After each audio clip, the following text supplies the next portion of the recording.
inhalation pipe tobacco. 15 cents for the pocket pack. Try some.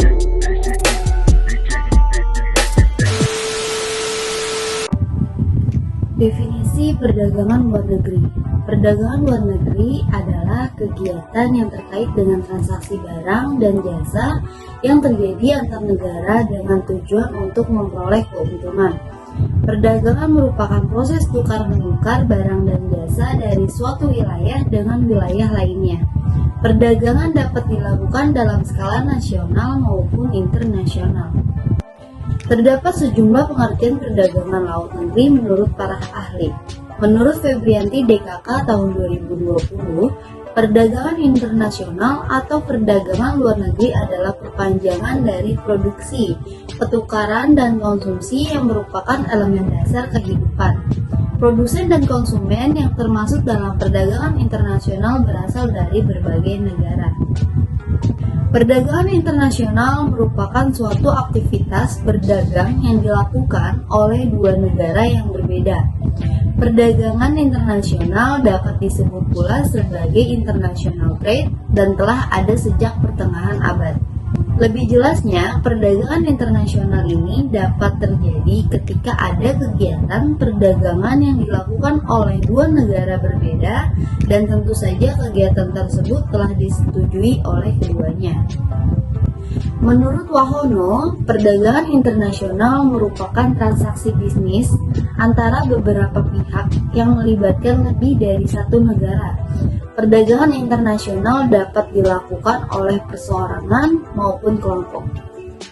Dari aktivitas perdagangan internasional tersebut, kemudian terbentuklah hubungan ekonomi antar negara yang menjalin kerjasama. Ada 3 bentuk hubungan ekonomi, diantaranya adalah sebagai berikut. 1. Terjadinya pertukaran output atau hasil yang diperoleh suatu negara dengan negara lain yang telah menjalin kerjasama. 2. Terbentuknya hubungan ekonomi dalam bentuk hutang piutang yang terjadi antar negara. 3. Terjadinya pertukaran aliran produksi maupun pertukaran sarana produksi. Tujuan perdagangan luar negeri. Perdagangan internasional memiliki tujuan utama, yaitu untuk meningkatkan gross domestic product atau GDP. Artinya, perdagangan internasional bertujuan untuk meningkatkan total nilai dari produksi barang maupun jasa yang dijual oleh suatu negara pada negara lain selama 1 tahun lamanya. Namun, untuk mencapai tujuan tersebut, ada juga peraturan serta ketentuan yang berlaku terkait jenis dan sistem pembayaran. Berbagai pihak terkait dengan perdagangan internasional dan banyak hal lainnya yang dibahas dalam buku perdagangan internasional. Manfaat perdagangan internasional membentuk hubungan persahabatan antara negara. Dengan menjalin kerjasama antar negara, maka negara tersebut dapat membentuk relasi persahabatan dengan negara lain. Terbentuknya persahabatan antar negara tersebut juga memungkinkan perluasan kerjasama di bidang atau sektor lain seperti bidang budaya, politik, hingga militer. Dapat menciptakan efisiensi serta spesialisasi. Perdagangan internasional dapat membuat suatu negara memiliki spesialisasi di satu bidang ekonomi. Artinya, negara yang membangun kerjasama tersebut akan memiliki penduduk yang mempunyai keahlian khusus serta berbeda dari negara, sehingga dapat menghasilkan produk maupun jasa yang bernilai jual dan dapat diekspor ke negara lain.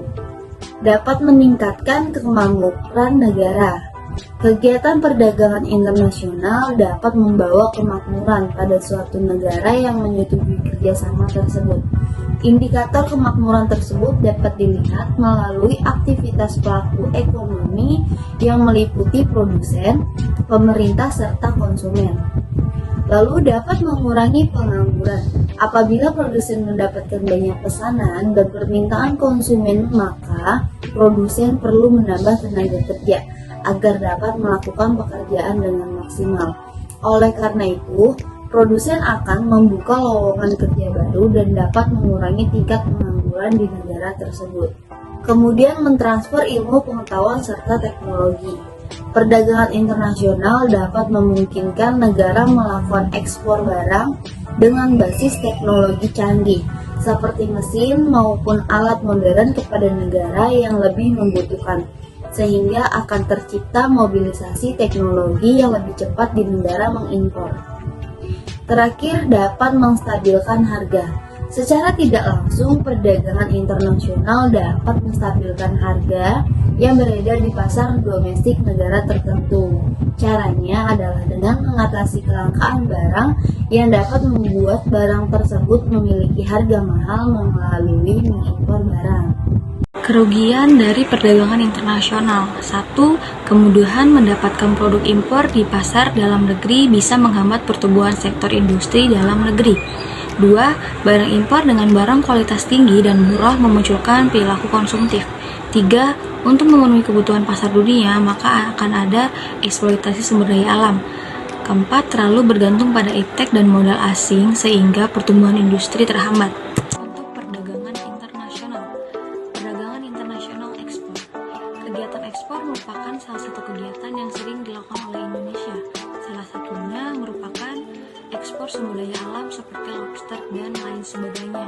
Selain ekspor lobster, Indonesia juga sering melakukan ekspor sumber daya alam yang dimiliki, seperti kelapa sawit, rempah-rempahan, kopi, hingga pasir ke negara tetangga.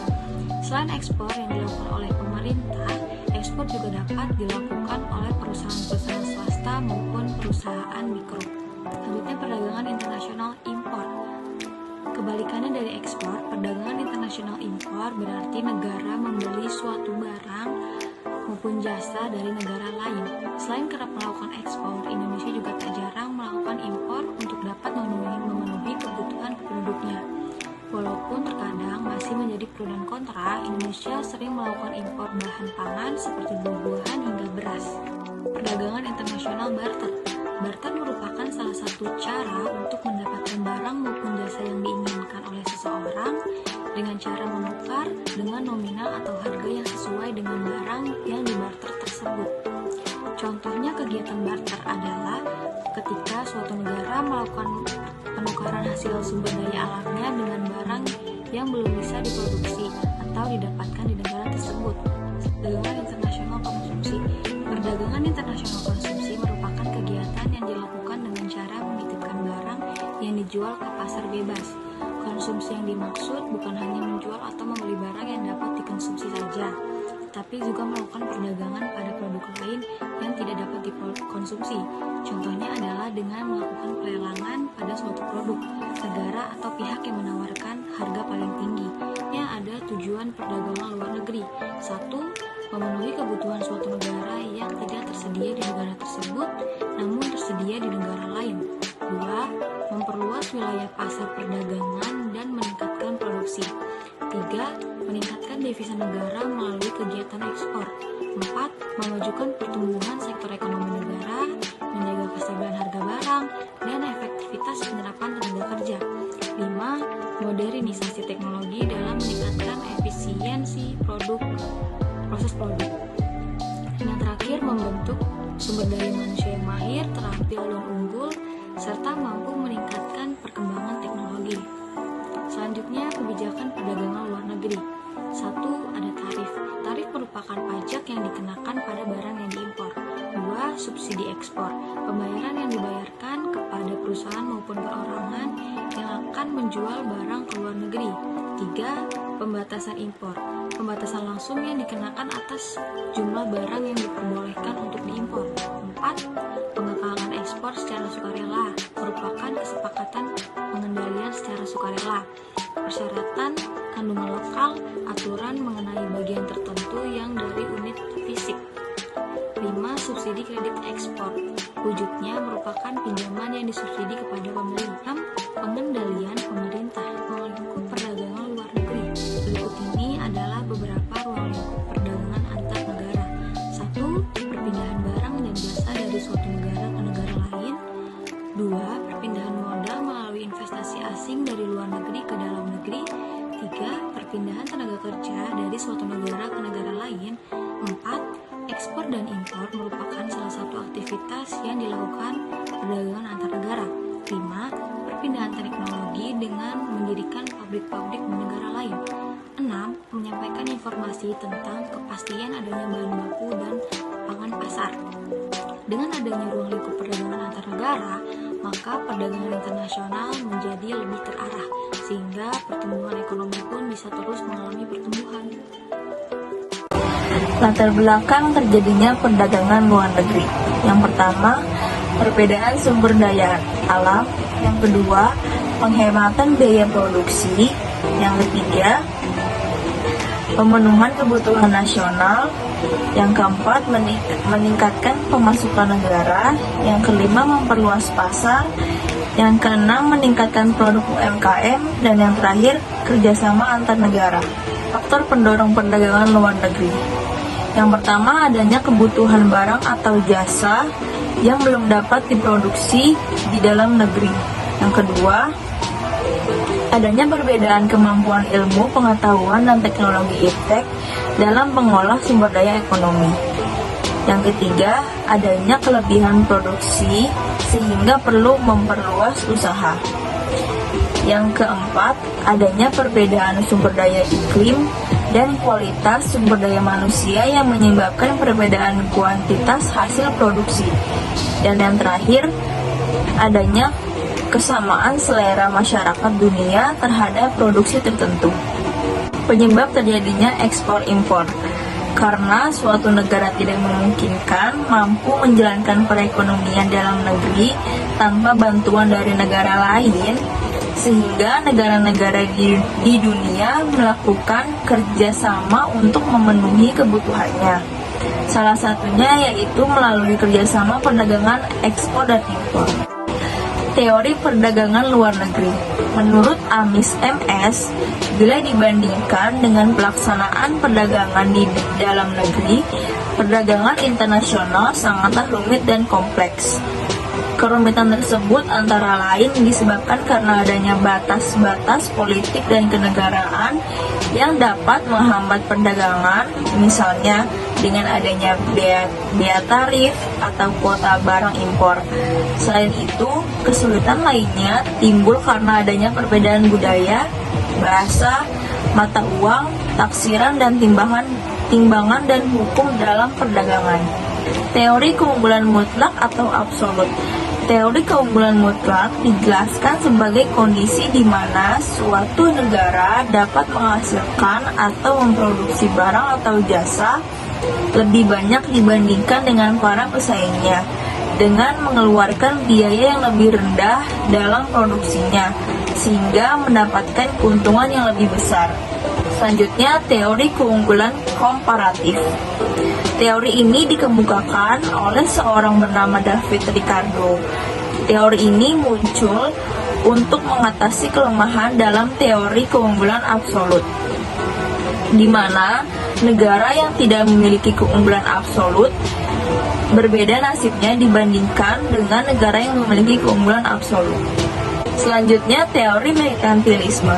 Merkantilisme berpandangan jika kekayaan suatu negara dihitung dengan emas dan perak. Teori ini beranggapan jika kegiatan ekspor harus dilakukan sesering mungkin dan kegiatan impor dilakukan seminim mungkin agar negara menjadi lebih kuat dan kaya. Merkantilisme memang membawa keuntungan bagi negara, namun juga mendatangkan kerugian dan penderitaan bagi negara penganutnya, karena mereka mendapat kekayaan dengan menguras sumber daya yang murah.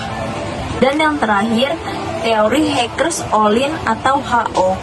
Teori ini lebih dikenal dengan The Proportional Factor Theory.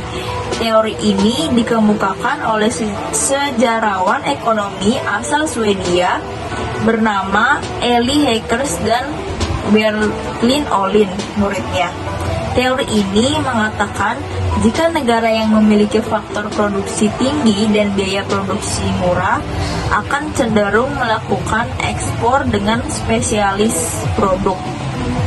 Sebaliknya, jika negara memiliki faktor produksi langka dan biaya produksi mahal akan cenderung melakukan impor di negara lain. Sekian video dari kelompok 1. Jangan lupa like, comment, and subscribe.